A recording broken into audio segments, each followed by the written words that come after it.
Welcome back to WMMBAM.com, our video on demand section. As we interview our candidates in this election season, we will bring those who are on air with us here for a bonus 8 or 10 minutes or so that you'll be able to see what they're thinking. Also, candidates we don't have the opportunity to interview on the air, we're bringing a lot of those in. We can't get to all of them. The ballot is just too big. Too many races to cover, but we'll do all we can right here on the video on demand section at WMMBAM.com. Glad you're with us. Today with us, we've got Democratic congressional candidate Shannon Roberts. Shannon, again, thanks for taking the extra time. I'm glad you're here. Let's talk a little bit about what brought you into this race. Well, Bill, I am a former federal executive working with the Departments of Justice, Transportation, NASA, the President's Council on Management Improvement, also here locally at Kennedy Space Center, and served as city council member with the city of Cape Canaveral for 4 years. I really believe that we are going backwards right now, and we have an opportunity to move forwards to use our precious federal resources to benefit this district. And I really believe that I have the background and experience to bring that opportunity here to the Congressional District 8, as well as work with the nation to help us move forward. By saying we're going backwards right now, I take it that you're voting for Mitt Romney in November? I'm sorry, I had to do that. Well, I think we definitely have experienced the failures of the Bush administration, and we're recovering. Are we still blaming Bush after 4 years of an Obama presidency? Really? It takes a while to recover from that serious problem. So. Oh, my goodness. Okay, well, we're going to leave that alone because I don't want to beat you up. You seem like a nice lady. We were talking Obamacare as we ended the radio program, and I want to give you an opportunity to expound more on that. Not a big fan of Obamacare. It's the biggest tax increase in American history. Don't tell me it's not a tax increase, because that's the only way it got in play, because the Supreme Court said it's a tax increase. So it's the biggest tax increase in the country's history, and it's forcing folks to buy something with their own money that they have no choice about, or they're going to be penalized by the federal government. It doesn't seem smart to me, yet you seem to think it's the right way to go. What are the good things about it? What are you seeing that you like here? Absolutely, and I don't agree that it's a tax increase, as you pointed out, but I do. You can't argue that. It's been settled by the Supreme Court. Or do we want to revisit abortion? Well, let me go to the point of your question, which was what do I? No, wait a minute. You just lost an argument here.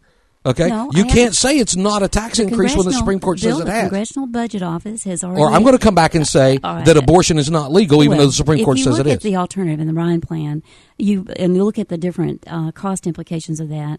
You know, the affordable health care will provide a reduction of the deficit of $230 billion, whereas if you look at the Ryan plan, it will cost us $143 billion extra.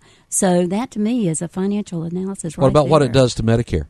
787 million taken from Medicare to finance Obamacare. It enhances the services that are provided in more ways than one, and obviously it takes money out of Medicare and puts it into Obamacare. No. I think we need to probably have a show just on this. But we could. That's true. No, it definitely shifts the burden, understandably, to the insurers, so that they're returning more to those that are being cared for. And I think the financial sharing is something that's very significant as we move forward with health care in the United States. And the affordable health care definitely shifts that responsibility back to the insurers so that the beneficiaries benefit more. I've mentioned earlier in our show the benefits of the affordable health care as it relates to prevention focus, and also pre-existing conditions that are cared for, closing that donut hole, providing for the youth that need to be on their families' insurance to help them as they transition into the work world. There are a whole host of positives. It also provides for a financial sharing that would really help move the nation forward as it relates to health care. It's a major Define financial sharing for me. Well, in this case, those that do not have insurance and could afford it as it relates to reporting back on it, they will be given an opportunity to provide for health care that they may not be paying for now. And it helps share that burden among all taxpayers, as opposed to now having the uninsured that have to go to emergency rooms and so forth for care. It's just really But don't those of us who are insured already pick up those costs for those folks who aren't paying anything when they go to the ER? Well, we do, but we're paying for less in terms of services. It's just a very unequal sharing of the finances and the benefits as it relates to healthcare in the United States, and it does require a system overhaul. And when we look at what the Republicans are providing for, it is very, very concerning. They're repealing it, but not proposing anything that would move us forward. They have voted against the affordable health care 33 times, spent more time on that than they have been trying to create new jobs, which is what our country needs. So, to me, the Republicans have been saying no, whether it's health care, jobs, whatever. They've been voting no, no, no for the past 4 years, and I don't think that's helping our country move forward at all, whether it be health care, jobs, the environment, transportation, you name it. No. You mentioned in the radio interview that the United States needs to become more like many European nations. Are you saying that's the same with health care, too?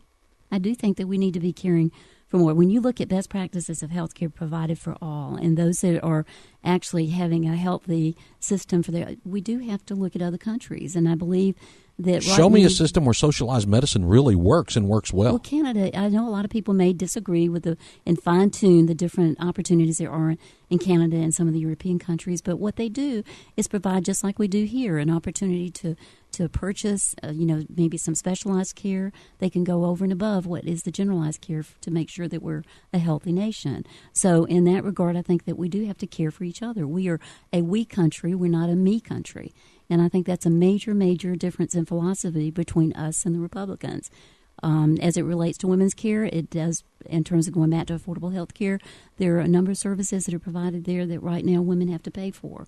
And this is going to enable them to have, along with men too, some testing that helps make sure that we are staying healthy and that we're foreseeing some challenges that we probably could correct if we got them early enough. In your mind, does that include abortion?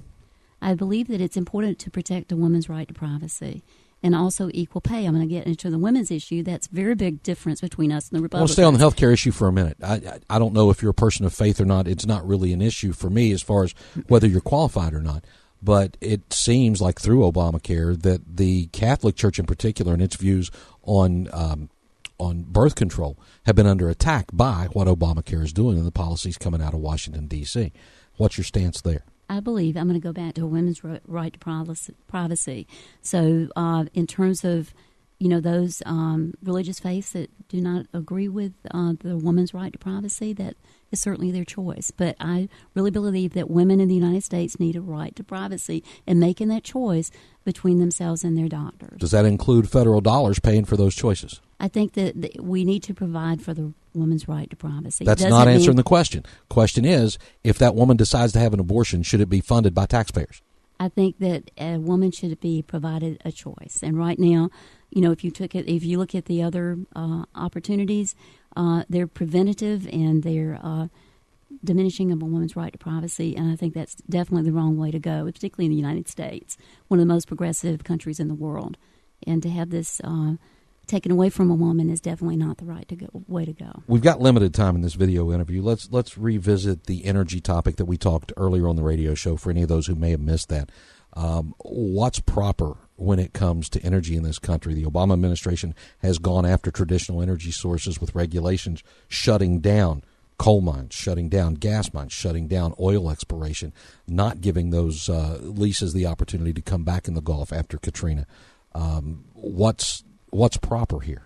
Well, I think it's a balance of the two. I appreciate what you're saying in terms of potentially shutting down, but I think it's trying to move forward to a clean energy independent nation. And I think with this emphasis on alternative energy and clean energy resources, working with those industries that have, and I use the word dirty energy sources, I think it's important for us to partner with them to help them move towards clean energy opportunities. So again, I don't think it's right for the government to turn away from them and just shut them down, but I think it is important for us to partner with them to invest in the clean energy alternatives that they might be able to undertake and embark upon. Again, important to this area, the defense industry contractors, and they will be heavily impacted with sequestration if that goes into play, if this Congress doesn't act before you get there right. to come up to a budget solution for an administration that hadn't had a budget since it's been in office. So I don't see it being really possible. And you're looking at across-the-board tax cuts coming.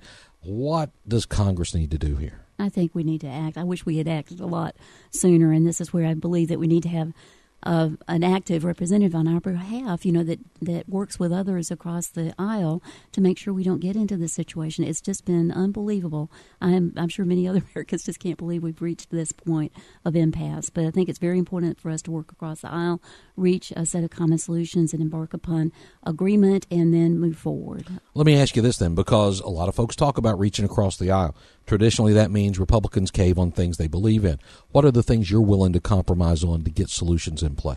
I always believe that there is a middle road to undertake, and I know you're asking for specifics, but I do believe that we need to see where there is common ground and move forward on that. And I really believe the opportunity for us to work together, myself having worked as a career executive, working with different administrations from different parties throughout the years, it's very important for us to come together, identify common agreed upon solutions, and then move forward. What I'm seeing is a complete polarization of both parties to the point that we can't even sit down together and talk about where we have common interest. Okay, for example, if the Republicans came to you as a Democratic member of Congress and said, okay, we're not going to eliminate Obamacare, but we want to make some tweaks. One of those tweaks is going to be no federal dollars go to abortion. We're not trying to outlaw abortion, but we're not going to let federal dollars be spent there. Is that a compromise you could reach? No, because I consider that precluding a woman's opportunity for privacy with her doctor. I think when we look at the whole host of Republican agenda actions as it relates to women,